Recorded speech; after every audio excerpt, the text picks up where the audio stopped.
Hello hi నమస్తే welcome to my YouTube channel. ఈ వీడియోలో మనం మైలాపూర్లో ఉండే కపాలీశ్వర దేవాలయం గురించి తెలుసుకుందాం. ఈ కపాలీశ్వర ఆలయం చెన్నైలో ఉంది. చెన్నై సెంట్రల్ నుండి 7.7 కిలోమీటర్స్ దూరం ఉంటుంది. ఈ టెంపుల్కి దగ్గరలోనే రైల్వే స్టేషన్ ఉంది, ఇంకా బస్ స్టాండ్ కూడా ఉంది.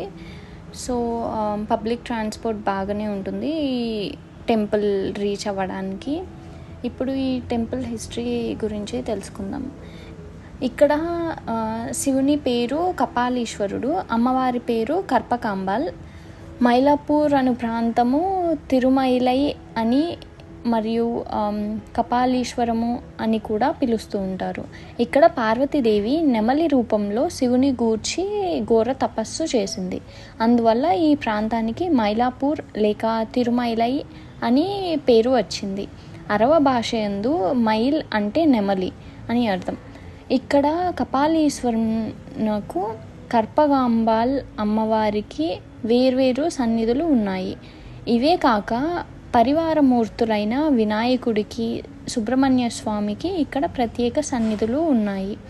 ఈ ఆలయాన్ని తమిళనాడుని 8వ శతాబ్దంలో పరిపాలించిన పల్లవులు నిర్మించారని చెబుతారు. బ్రహ్మ మరియు అతని తపస్సు గురించి తెలుసుకుందాం. పురాణం ప్రకారం ఒక సమావేశంలో బ్రహ్మ శివుడికి గౌరవం ఇవ్వలేదు. దీంతో కోపోద్రిక్తుడైన శివుడు బ్రహ్మ తలలో ఒకదాన్ని తొలగించాడు. బ్రహ్మ అప్పుడు మైలాపూర్ వచ్చాడు. శివుణ్ణి ప్రసన్నం చేసుకునేందుకు చేసిన తపస్సులో భాగంగా బ్రహ్మ ఇక్కడ లింగాన్ని ప్రతిష్ఠించాడు. అప్పటి నుండి శివుడు పూజలు అందుకుంటున్నాడు. ఇక్కడ ఇంకో కథనం ప్రకారం పార్వతి మరియు ఆమె తపస్సు గురించి తెలుసుకుందాం.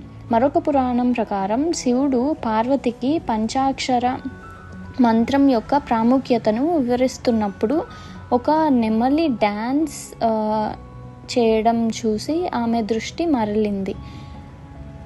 అప్పుడు కోపోద్రిక్తుడైన శివుడు పార్వతిని పీహెన్గా మారమని శపిస్తాడు.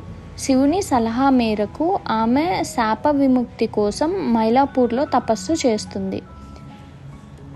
పున్నై చెట్టు మరియు దాని ప్రాముఖ్యత గురించి తెలుసుకుందాం.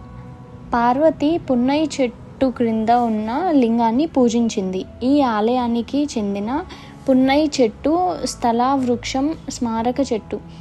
ఆమె తపస్సుకు సంతోషించిన శివుడు పార్వతిని తన అసలు రూపంలోకి మారుస్తాడు. పున్నై చెట్టు ఇప్పటికీ ఉంది మరియు పార్వతికి ప్రతీకగా ఒక నెమలి విగ్రహం ఉంది. కర్పకాంబాల్ కోరికలు ఇచ్చే చెట్టు దేవత. పార్వతీదేవి ఇక్కడ కర్పగావల్లిగా పూజింపబడుతుంది. కర్పకాంబాల్ అంటే ఖగోళ వృక్షం, కర్పగం. ఆమె కోరిన ప్రతి దాన్ని మంజూరు చేసే, కోరికలు ఇచ్చే చెట్టు దేవత అని కూడా పిలుస్తారు.